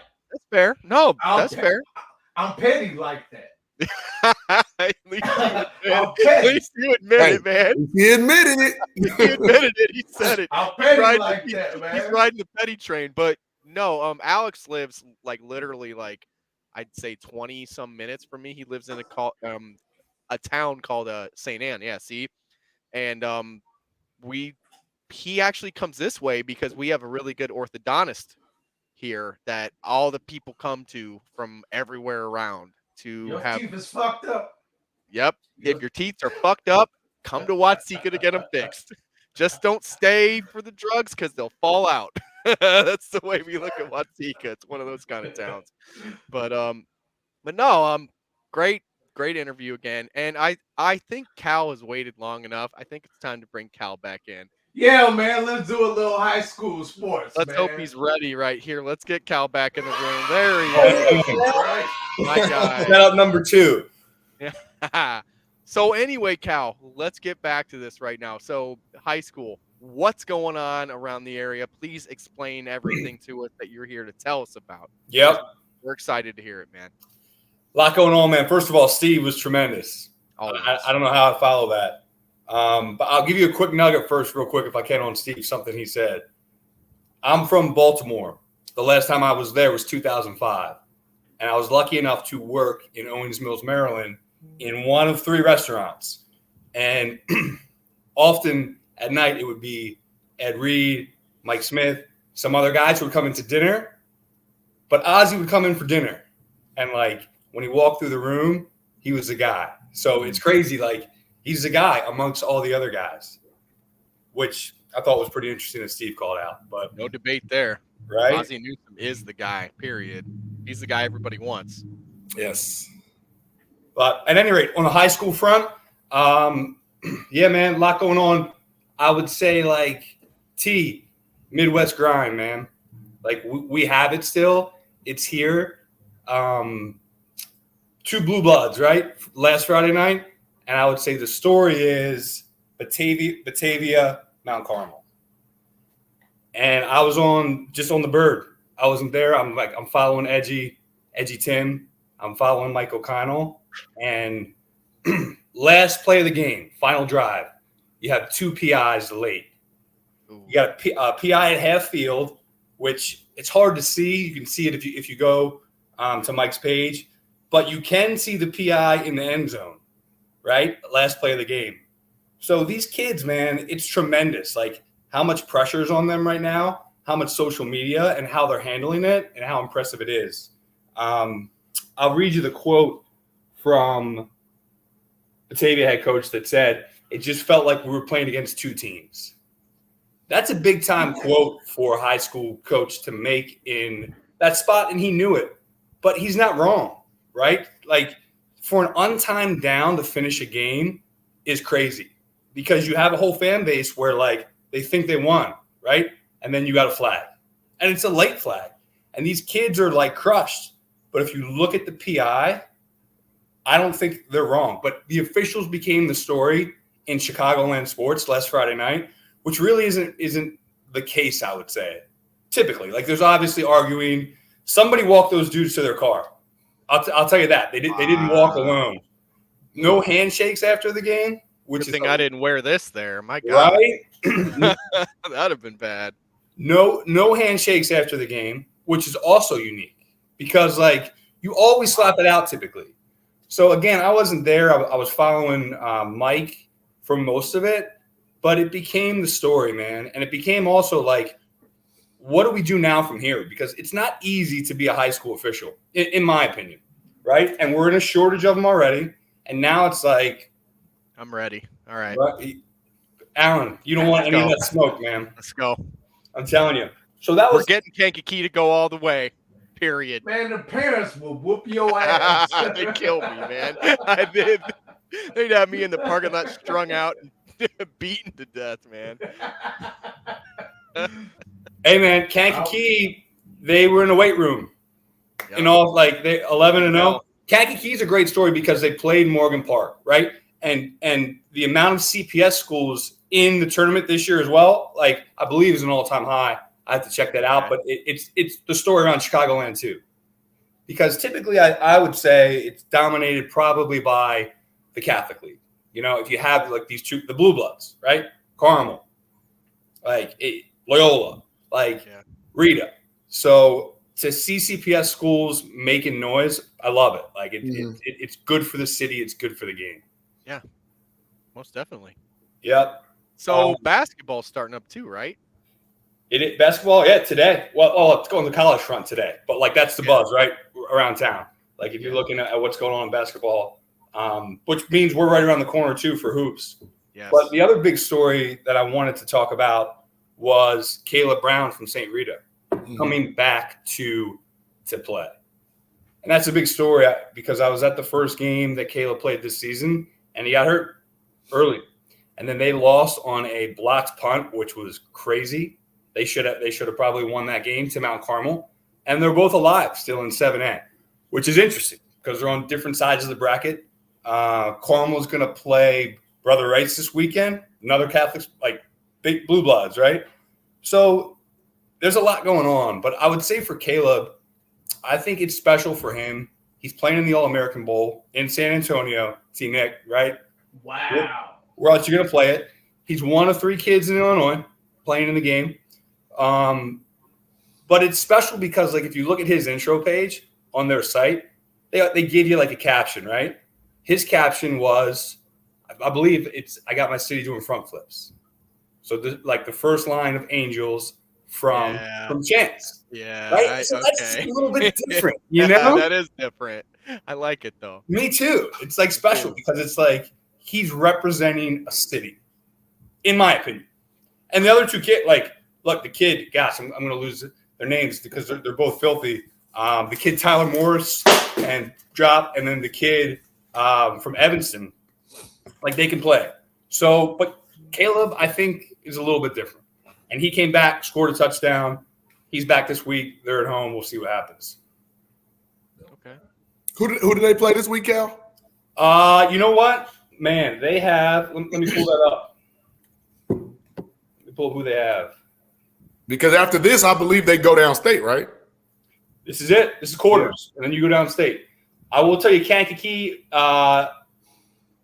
there is a game in Kankakee. That's for sure. They are at home. So that bodes well for them. Man, Alex, I think we need to go to that game, buddy. You better be, man. I think I might go to that game. I'm not that far away, so. I'll tell you the other interesting thing about Rita. Like, Edgy Tim is the guy, right? Like, he's been around forever. Like, he's the true professional. Obviously, I don't know shit. Rita, yeah, man, they apparently, I guess Kankakee is versing Marion. That's what Alex said. Yeah, they got a Rockford school. Marion Catholic, I believe, or Marion, Illinois. Marion has Marion, Illinois. Okay, Marion, Illinois, okay. and yeah, because they have to take a 4-hour drive. That's what Alex is saying. So yeah, that's Marion, Illinois. JB, you set me up too. I'm going to butcher the name of this school down in Rockford. Rita's playing a school down in Rockford. From the Rockford. Okay, that'll work. That'll work. So, man, they're it's going to be interesting to see. But Edgy's got them at 4. I believe Mike's got him at 10. Edgy Tim. Who is that? That's the man, dude. That's the the man who's been covering high school sports for me. He's all over the beat, yeah. Yeah, man.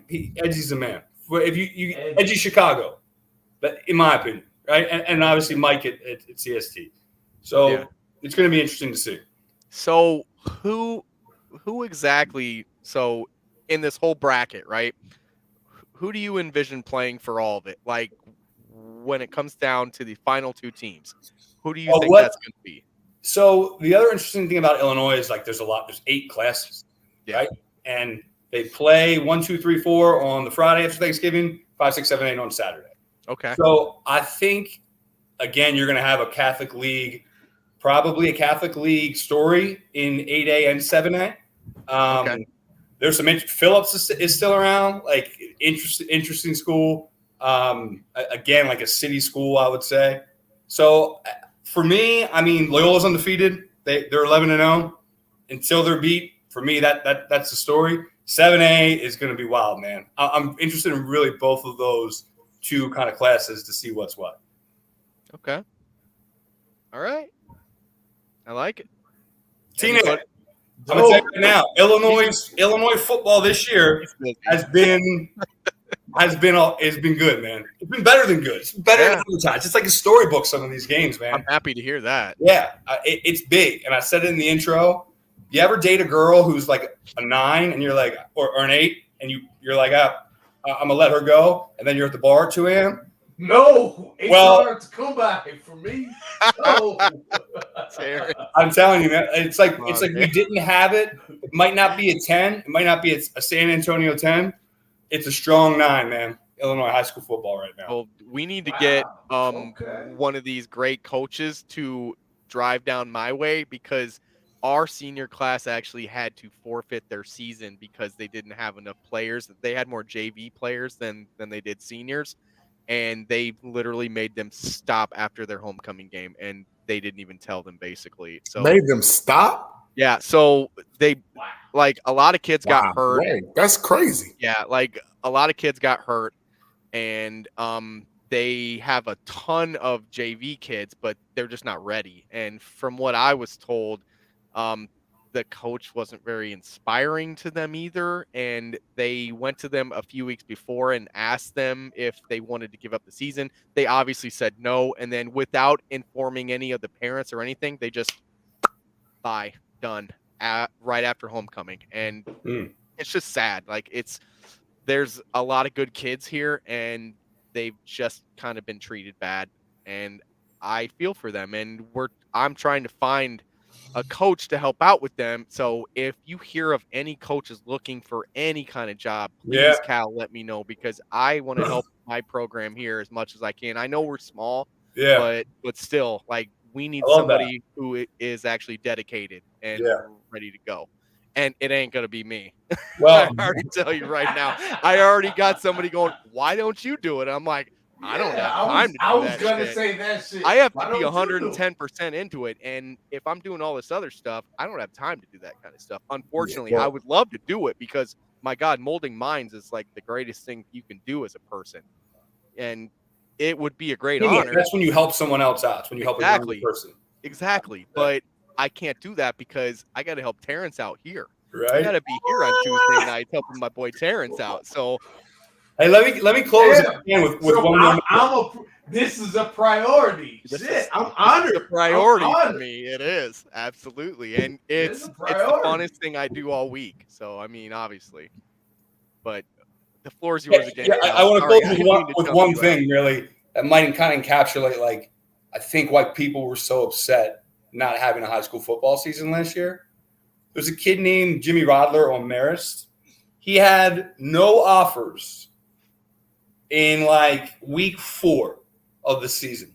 He went from 0 offers and like an unranked kid to 9 offers in 2 weeks. Oh, wow. Yeah. Wow. Let me just give you some of these offers. Let me give you some of these offers. 9. Cincinnati, Iowa, Ohio State, Michigan, Purdue. I've seen him. He blows kids up. Go from that to that quick? That's what position, Cal? He's a linebacker. Linebacker? That's Iowa. That's why people are so upset, because like kids had a chance probably a year ago. There's kids out there who didn't get their fair shake. So absolutely, recruiting really suffered, especially here last year. Some kids were waiting on that last couple of game of their senior year to get their, because sometimes like people don't know this. you can get recruited, but you can also get invited to camp. So yeah, some kids were waiting on that camp invite that never got so it. they essentially never got recruited. You know, That's sad. It very is. sad. But we got a lot going on, man. Tune in. We ain't no second fiddle, T-Nick. Got that right. Most definitely. Hey, Cal, we appreciate you, man. I'm glad you started off today. Yeah, nothing like burning it down out of the gate, growing a bad mustache. Perfect. Please don't be a stranger, Cal, because I need to hear about what's going on in this high school, man, especially with basketball coming up too, man. Yeah, man. Hey, that's a whole different world. Like Chicago basketball, that's a mecca for me. The mecca. Mecca. Well, people always talk about, I'll let y'all do it, you're the experts, but like, obviously, Rucker, New York, right? People lead with it, but then they say, there is no, there's no doubt in my mind who it is. You got LA, you got whatever. This is it. Yeah, agreed. Yep. Okay, all right. I ain't Anthony Davis said it best, though, but I appreciate it. Yeah, I appreciate it. I ain't no expert though. Yeah, man. AB think he is an expert. No, not at high school. Not at high school. No, never. Come on, you got Simeon. You have Simeon in your backyard, right? Yes, we Jabari. do. Like Simeon is a factory. Morgan Park is a factory. Like Except it's no when they joke, play man. That's true. But That's true. hey, I'll give Whitney you this. Young. Don't forget about Whitney Young. Look, yeah, of course. DePaul College Prep. DePaul College Prep was so interesting because they had the Chick-fil-A shootout last year, right? There was no state championship. But people kind of looked at that like, all right, this is it. This is kind of the best, not maybe the best, but this is 8 excellent teams or whatever it was. And DePaul College Prep won that. Simeon was there. I'm trying to, gosh, they were horses. Niles Notre Dame, like they could play, right? Morgan Park, but they won it. They won the Chick-fil-A shootout. So it's going to be an interesting season again. There's so much game here. These kids, again, like so impressive, man. I wonder how we would have been with social media. I can't even tie my shoes. Like, how would I have been? I don't even want to get on that because I would not be here. I'd probably be in jail if I was a kid that had social media. I was a crazy kid. But I'd probably be in there. I'd probably be like in the upper management of an NFL team or something. So who's the pro now, T? Yeah, because okay. I would have played. I would have played. That's true. I gave up when I went to Morehouse. I gave up. They asked me if I wanted to. I was like, nah, it's okay. That's all right. My coach wrote me a letter and everything for track. Oh, nice. But I just gave up. I was like, Shot put? Were you shot put or no?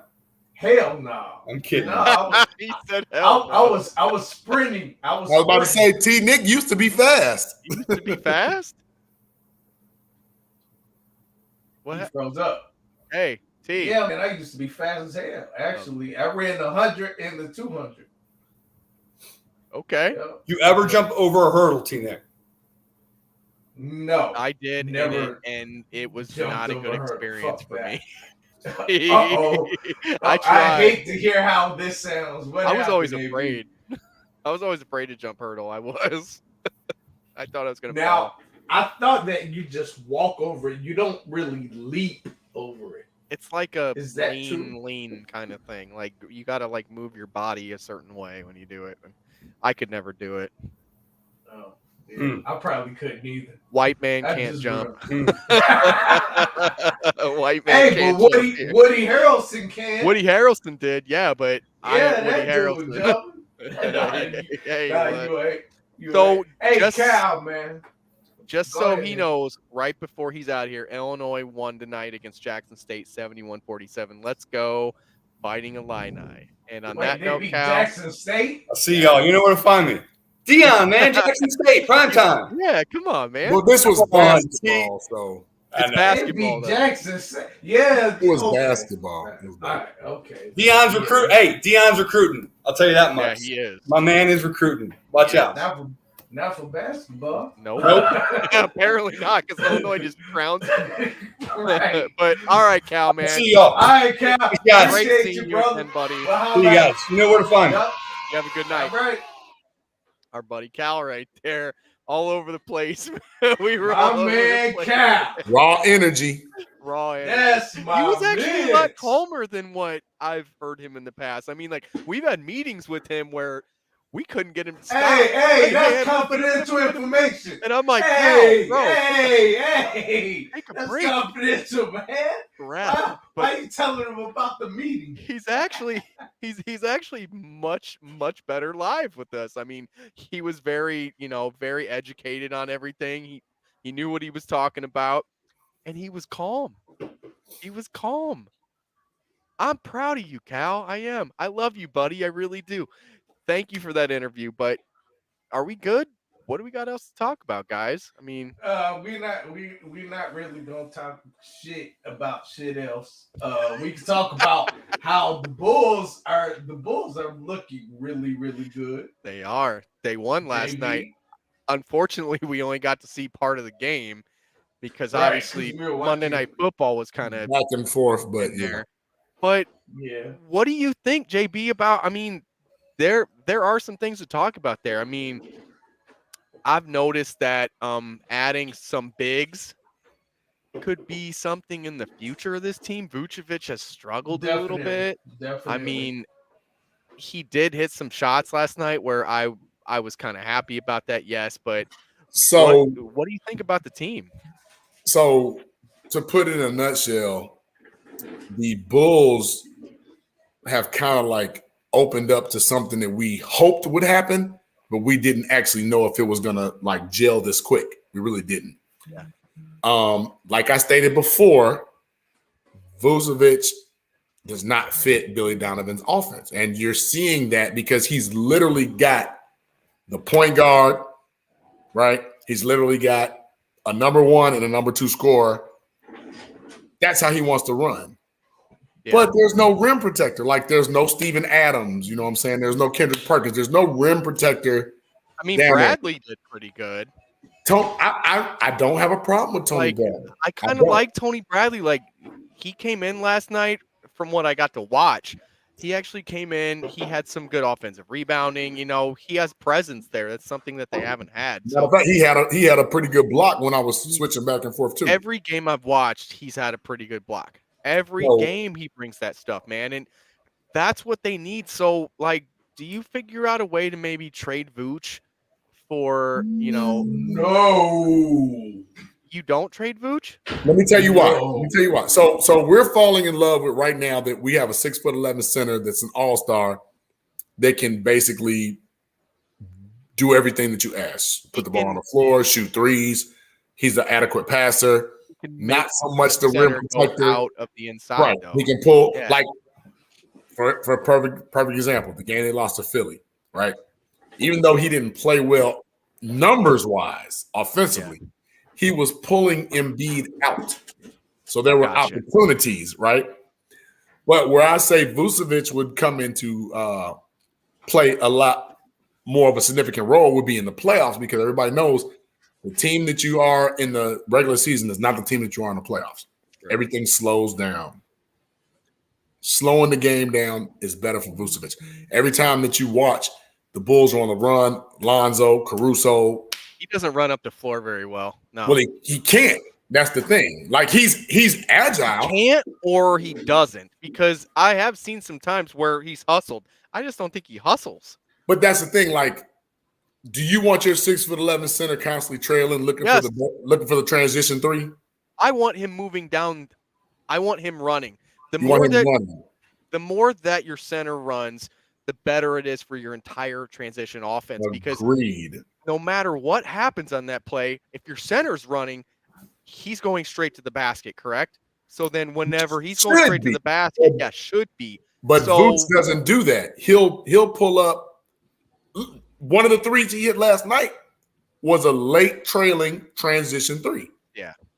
And that's like that's kind of why I like Tony Bradley because like Tony Bradley will run and he will get down there and if there's a breakdown or a miss right there, he's right there to take care of it. And see, and that's what I'm saying. Like, I don't mind Vooch, picking and popping, shooting threes in the half court, but I don't need my 6'11" center running down the court looking for transition threes. Like I No, don't. not threes. Inside, yes, but threes, absolutely Inside, not. absolutely, but not threes. And I that's mean, why I said like that's right why we all now. love Joakim Noah and like guys like that because that's what they did. JB, they ran the floor. They ran up. You know, whenever the plays break down, he's right there underneath the rim, hopefully getting offensive rebounds, grabbing really fast putbacks. You know, stuff like that. That's something that Vooch is just missing. And Well, that's another part of his game that really is struggling. Like he'll get you, 10, 11, 12 rebounds a game. Yeah. But the putback factor, it's like he's not strong enough. It's like he'll get the ball and just kind of yeah, any yeah, little just bump, kind of meant like you he's just square peg round hole right now. Like I don't think he's found his fit yet, but that can come in time. But what I'm worried about, what you said, JB, was playoffs, right? Yes. So what I'm concerned with is that if you go up against a team who has a significant big who can score, that's what I'm worried about in the playoffs. Is a guy like Vooch, he's not that great at defense, and I think he's And going to get all exposed. these guys are in the East. Giannis, Embiid, Lopez, Embiid, Bam, Sabonis, Jared Allen, for a lack of a better person. Yeah. Like they're all these guys. What's my man? John Collins. All these guys. Their center from Houston. His name escapes me. Clint Capella. Like all these guys are in the East. Not with Houston anymore. He's Atlanta. He's Atlanta. Yeah. But if they could get Cook, that's the guy.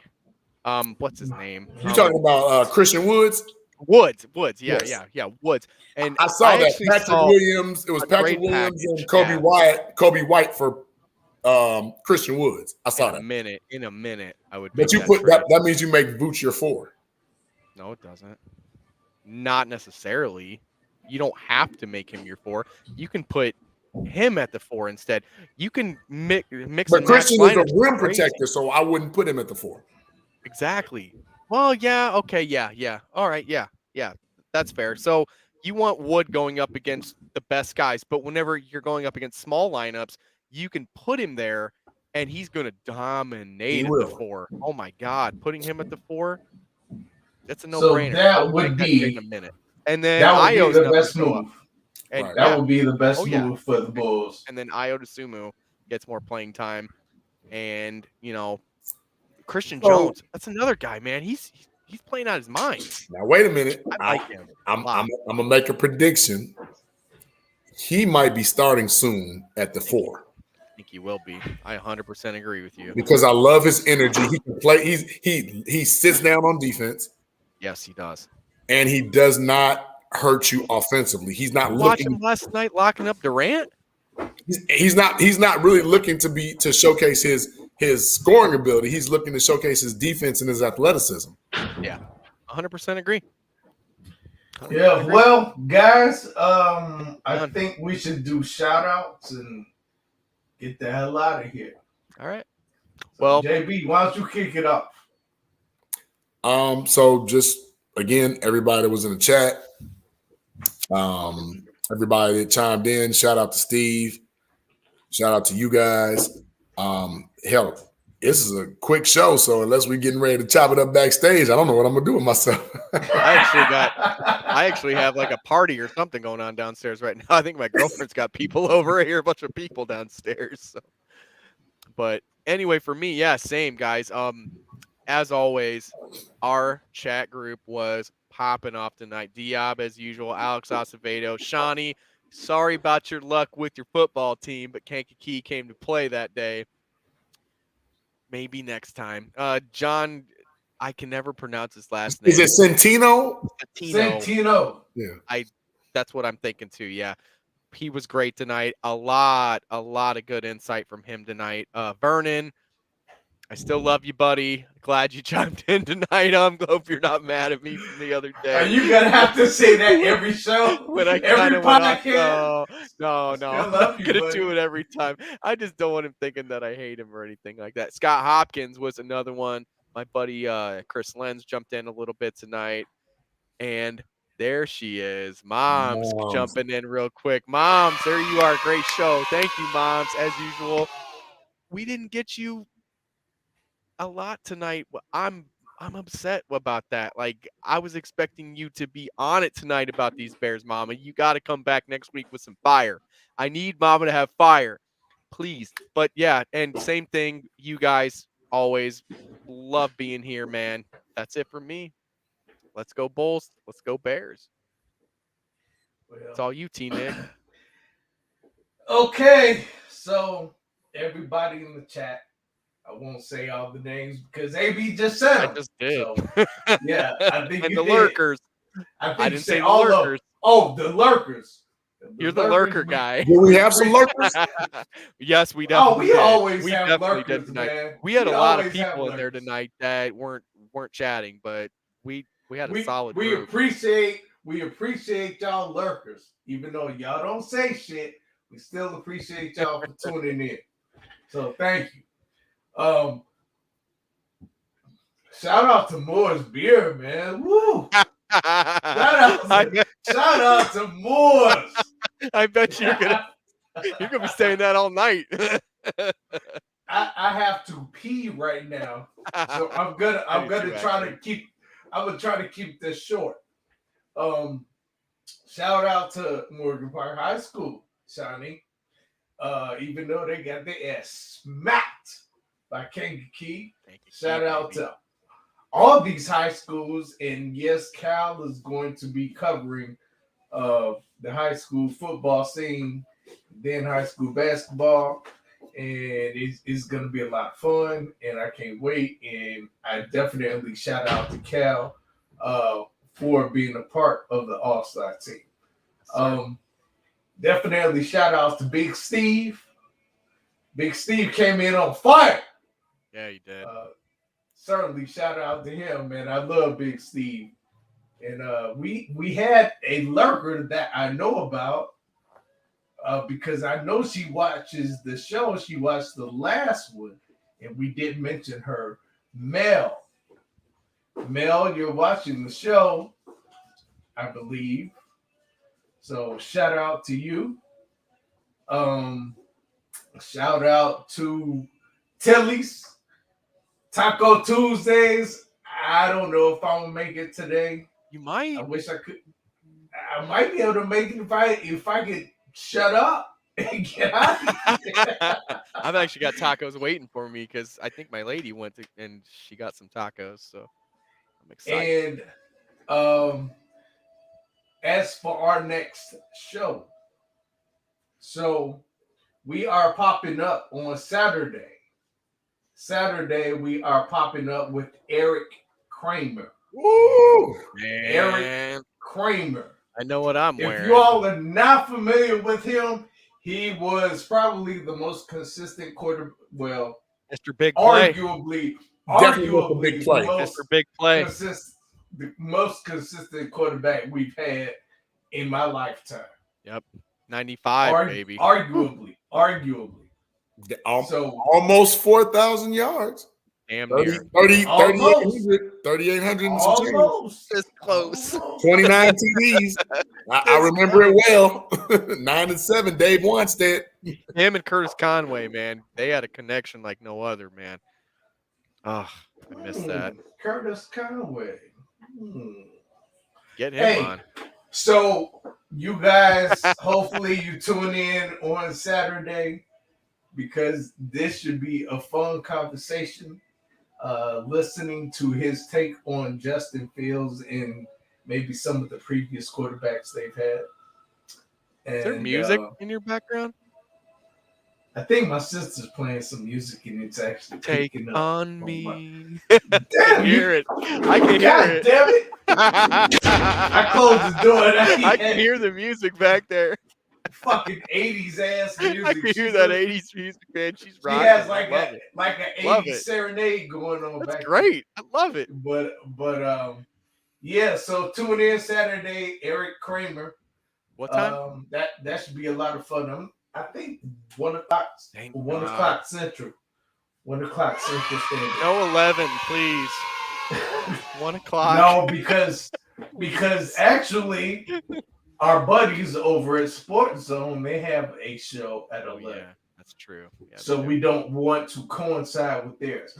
And shout out to Sports Zone. Check out Sports Zone. Check out Sean and Mike in the morning. We will coincide at 11 on Saturday with the Smoke Fellas. And the Smoke Fellas have a really good show too. So yeah, if you definitely into podcasts like that, tune into theirs and then tune into ours at 1 o'clock. They've actually got an app too, guys. Go and get that Sports Zone app. I actually put it on my phone. I get updates whenever they have anything going on. It's a great app. It is. Dope. Yeah. So that is pretty much it. Okay. So with that being said, for my man JB, the stat man, who knows every single stat from the 80s and 90s, basketball and football, my man AB, the X Factor, I am T Nick, point guard, quarterback, whatever you want to call me.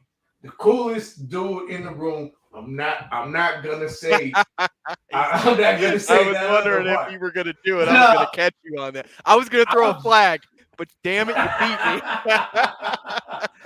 I'm just the coolest dude in the room, no matter what room I'm in. This guy. No matter how many people's in it. Okay, so we out. If you're not watching this, flag on you. Later. This is Sherry, and you're rocking with the Chicago Clubhouse Podcast, where they think they know everything about